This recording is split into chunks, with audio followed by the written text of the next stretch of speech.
I want to ask you something, and I want you to actually sit with it for a second before you move on. Think about where you were financially 5 years ago. Now think about where you are today, and then ask yourself, honestly, without any excuses, are those two places as far apart as they should be? Because for most people, if they're being completely honest, the answer is no. And that gap, that space between where you are and where you could have been, that's not an accident. That gap has a cause. And the cause is not the market. It's not the economy. It's not your income. It's not where you grew up or what your parents did or didn't teach you. The cause is something much harder to talk about. And that's exactly why we're going to talk about it today. Because here's what I've learned over a very long time of watching people make financial decisions and watching them not make them. The thing that stops most people from changing their financial life is not a lack of information. You have more access to information right now than any investor in human history. The thing that stops people is something quieter than that. Something they carry around without even realizing it. And until you name it, until you see it clearly for what it will keep doing its job. And its job is to keep you exactly where you are. So let's name it. Let's look at it directly. And let's figure out how to walk through it. Here's a mistake that almost every American makes at some point in their financial life, and it is so common that most people don't even recognize it as a mistake. They think of it as a reasonable response to a difficult situation. The mistake is this: waiting until everything feels right before they act, waiting until the market calms down, waiting until they pay off the car, waiting until after the holidays, waiting until they understand it better, waiting until they feel more confident, waiting until things feel more certain. And here's the brutal truth about that kind of waiting: things never feel right. The market never sends you a formal invitation. Certainty never fully arrives. There will always be something happening in the world that gives you a perfectly reasonable sounding excuse to delay.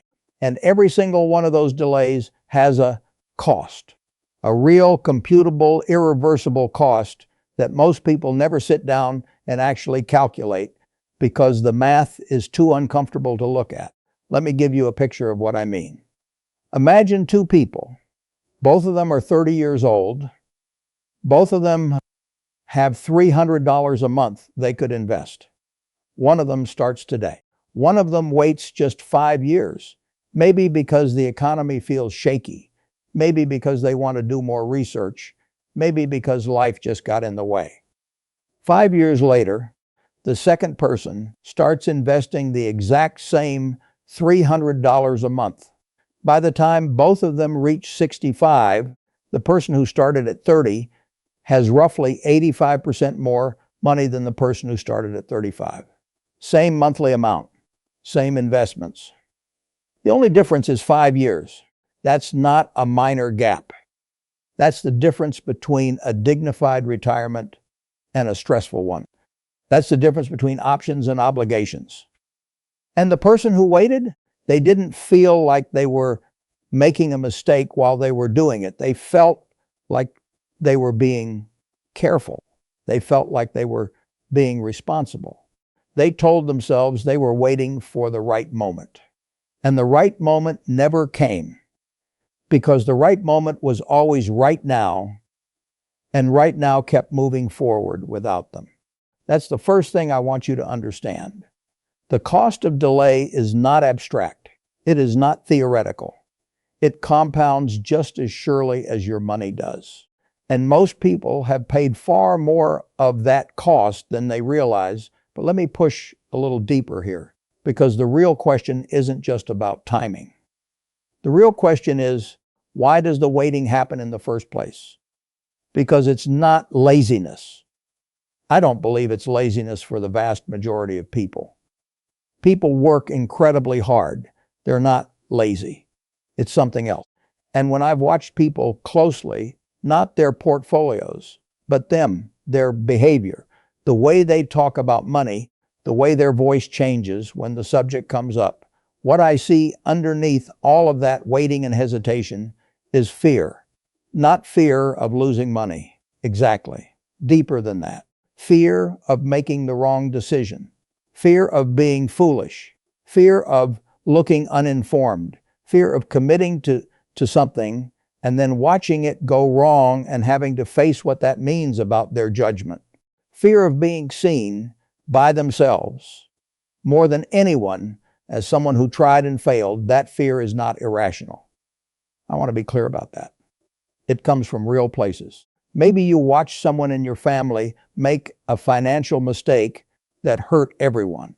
Maybe you've lost money before and it stung in a way that wasn't just financial, it was personal. It felt like evidence of something you didn't want it to be evidence of. Maybe you've just absorbed the general cultural message that investing is for a different kind of person, someone more sophisticated, someone who really understands these things. Not you. That message is a lie. But it's a lie that's been told so many times in so many quiet and indirect ways that it starts to feel like truth. And once it feels like truth, you stop questioning it. You just organize your life around it. You become very good at not starting. Here's the thing about fear in the context of investing. Fear almost always does the opposite of what it promises to do. Fear promises to protect you. It tells you it's keeping you safe. But in the world of long-term investing, fear almost always moves you toward the worst possible outcome, not away from it. Think about what happens during a market crash. Prices fall, sometimes dramatically. And what does fear tell you to do? Sell. Get out. Stop the bleeding. Protect what you have left. And what do the people who listen to that fear actually do? They lock in their losses. They exit the market at the worst possible moment. And then, when the market recovers, as it always has, over every significant period of time, they're not in it. They miss the recovery. They sold during the panic and bought back in, if they bought back in at all, after the prices had already come back up. I've watched this play out more times than I can count. And every single time, the people who held on, the people who were patient enough, or maybe just stubborn enough, to sit through the discomfort, came out ahead of the people who let fear make their decisions for them. Now, I'm not saying fear has no place in investing. Reasonable caution is not the same thing as fear-driven paralysis. Being thoughtful about risk is not the same thing as being frozen by it. The distinction matters enormously. And that distinction is something that takes time and practice to develop. But it starts with recognizing what fear actually is, which is a feeling. Just a feeling. A very powerful one, but a feeling nonetheless. And feelings are not the same thing as facts. Let me tell you about a hypothetical situation that I think a lot of people will recognize. Imagine a woman. Let's call her Carol. Carol is in her mid-40s. She's a nurse. She works long shifts. She raises her kids.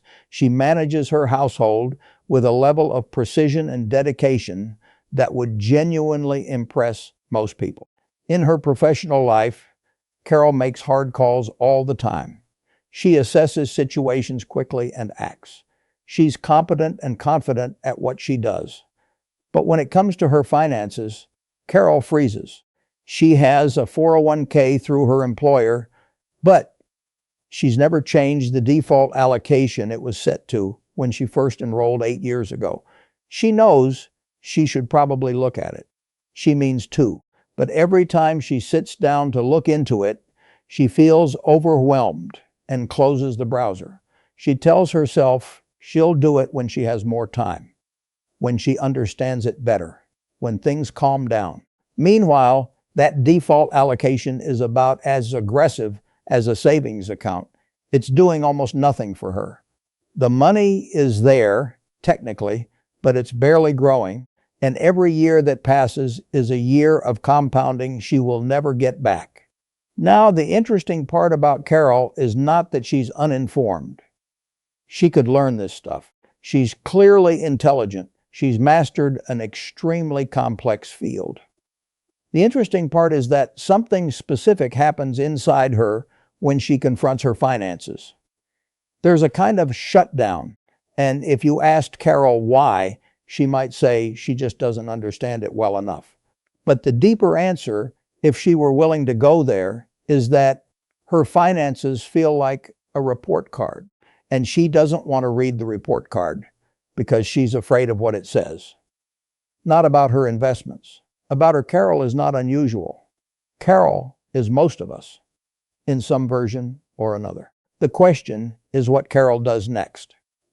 Because here's what I know from watching people in Carol's situation for a long time. The ones who change their trajectory are not the ones who finally understand every detail of their investment options before they act. They're the ones who decide that the fear of staying stuck is greater than the fear of getting it slightly wrong. They act imperfectly. They make adjustments. They learn. And over time, that imperfect action compounds into something real and meaningful. The ones who don't change their trajectory are the ones who keep waiting for a feeling that never comes. The feeling of total readiness, complete certainty, perfect knowledge, that feeling is not coming. It has never come for anyone. The most successful long-term investors I can point you to are not people who had more certainty than everyone else. They're people who developed a higher tolerance for uncertainty. That's it. That's the whole thing. I want to talk about a pattern that is so deeply embedded in the way most people relate to money that it's almost invisible. It has to do with identity. Most people have a financial self-image that was formed a long time ago. Maybe it was formed by watching your parents argue about money. Maybe it was formed by a period in your life when things were tight and survival was the goal, not growth. Maybe it was formed by a story you told yourself once, I'm not a money person. I'm not good with numbers. That stuff is complicated. That stuff is for other people. And that story has just been running in the background ever since. Here's why that matters. Your actions follow your self-image, not your intentions, your self-image. You can intend to save more, invest more, be more disciplined, make better decisions. But if your deep internal picture of yourself is someone who struggles with money, someone who is not financially sophisticated, someone who always seems to end up back at square one, your behavior will keep confirming that picture. Not because you're weak, because that's how human psychology works. We are remarkably consistent with the story we've decided is true about us.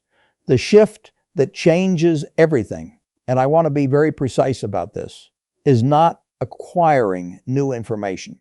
Information alone doesn't change behavior. The shift that changes everything is changing the story. Choosing deliberately and consciously to tell yourself a different one, not a dishonest one, not a delusional one, but a different one, something as simple as, I am someone who is learning to be patient with my investments. I am someone who makes thoughtful, long-term decisions. I am someone who does not let a bad week in the market change a good 10-year plan. That sounds almost too simple. But the stories we tell about ourselves are simple. They're short. They repeat constantly. And they shape everything that comes after them. I've watched people completely change their financial trajectory, not because they found a new strategy or a better investment vehicle, but because they changed the way they talked about themselves when it came to money. Something clicked, something shifted, and suddenly they were doing the things they'd known they should be doing for years. That click doesn't require a dramatic event. It doesn't require hitting rock bottom. It can happen right now in an ordinary moment just by deciding to take a different story seriously. Let me talk about one more thing before we move into what you actually do about all of this. And this one might be the most uncomfortable part of the conversation. Most people who are stuck financially are not stuck because of the market. They're not stuck because of their income. They're not stuck because of bad luck, though bad luck happens and it matters. They're stuck because of their habits. And habits are uniquely difficult things to confront because they don't feel like choices. They feel like just the way things are. Spending a little more than you planned because you've had a hard week. Skipping the contribution this month because there was an unexpected expense and never quite getting back to it. Checking your portfolio when the market is volatile and making an emotional decision you'll regret. Knowing that you should talk to a financial planner and putting it off for 2 years. These are not dramatic failures. They're quiet ones. And they are happening all the time in almost every household, slowly and steadily compounding in the wrong direction. The compounding of bad habits is just as real as the compounding of good ones. It's just less visible because bad habits don't produce immediate visible disasters. They produce a slow drift. And 10 years later, you look up and the drift has taken you somewhere you didn't intend to go, and it's hard to even trace back exactly when it happened. It happened gradually. It happened in the small moments you didn't pay attention to. I'm not saying this to create guilt. Guilt is not useful here. Guilt produces more avoidance, and avoidance is the last thing we need. I'm saying this because awareness is useful, because if you can see the pattern clearly, not with judgment, just with honesty, you can interrupt it. And the interruption, the moment you actually change a habit, doesn't have to be a big dramatic moment. It can be a very quiet, ordinary decision that you make once, and then again until it's just what you do. So, what do you actually do? Let me give you the clearest, most honest answer I can. The first thing you do is make the decision that the quality of your financial future matters more than the comfort of your current avoidance. That sounds simple. It is not easy because avoidance is comfortable. Not dealing with it feels better in the short term than dealing with it. But you have to get honest about the long-term cost of that short-term comfort. You have to look at what that comfort is actually costing you, not in vague terms, in specific ones. Calculate it. Look at the numbers. Make it real. The second thing you do is start before you feel ready. I cannot stress this enough. Start before you understand everything. Start before the market looks favorable. Start before your life feels settled. Start with whatever amount you can actually commit to consistently, even if it feels embarrassingly small, because the habit is worth more than the amount. The habit of investing regularly, of treating it as non-negotiable, of not stopping when things feel uncertain, that habit, once established, is one of the most valuable things you can build. And you build it by starting, not by waiting to start. The third thing you do is create distance between your emotions and your decisions. This is the piece that separates the people who build real wealth over time from the people who don't. When the market drops 15% in a month, your job is to not be moved by that. Not because you don't care, but because you've already made your decisions in a clear, calm moment, and you've committed to trusting those decisions through the volatile moments.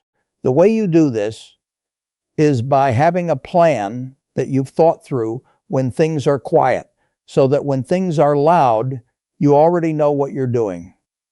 You're not making decisions in real time. You're executing a decision you already made.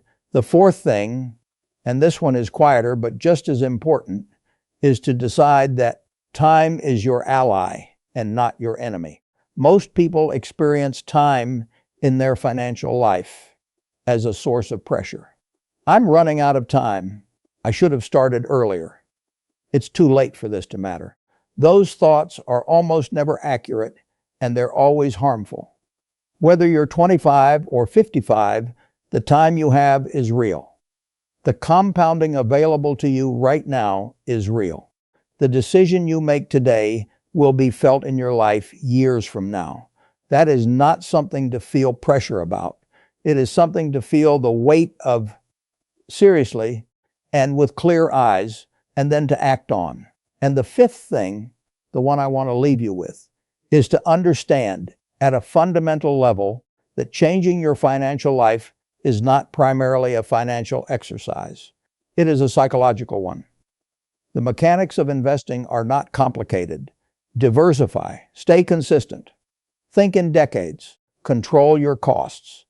Don't try to time the market. These are not secrets. They're well understood. The hard part has never been the information. The hard part is the human part, the patience, the discipline, the willingness to hold through discomfort, the ability to make calm decisions when everything around you feels volatile, the courage to start when you don't feel ready. Those are the things that actually produce outcomes, and every single one of them is learnable. None of them require a special background, a particular personality, or a certain income level. They require practice, they require honesty, and they require making the decision once that you are done letting fear write the story. I want to close with something that I hope stays with you long after this is over. There is a version of your future, a real, achievable version, not a fantasy, where you are financially stable in a way that changes the quality of everything. Not because you're rich, but because you're free. Free from the specific anxiety that comes from not having enough of a cushion. Free to make decisions based on what you actually want, not what you can barely afford. Free to be generous in ways that feel meaningful to you. Free to stop working someday because you want to, not because your body forces you to. That version of your future is not out of reach. It is not reserved for people with higher incomes or better educations or more fortunate circumstances. It is built through decisions. Quiet, consistent, unglamorous decisions that most people underestimate because they don't produce immediate results. They produce results that arrive slowly and then all at once, the way most meaningful things in life do. The question this entire conversation comes back to, the question I started with, is what is actually stopping you? And by now, I hope you have a more honest answer than you had before, because the answer is not out there somewhere in the economy or the market or your circumstances. The answer is in here, in the story you've been telling yourself about who you are and what you're capable of, in the habits you've let run without examining them, in the fear you've been mistaking for wisdom. None of those things are permanent. All of them are changeable. And the change starts not with a perfect plan, not with a sudden abundance of confidence, not with the market finally cooperating. It starts with a decision, just one, made today, and then honored tomorrow. That's the whole thing. That's how it works. That's always been how it works. The only question left is whether you're ready to let it work for you.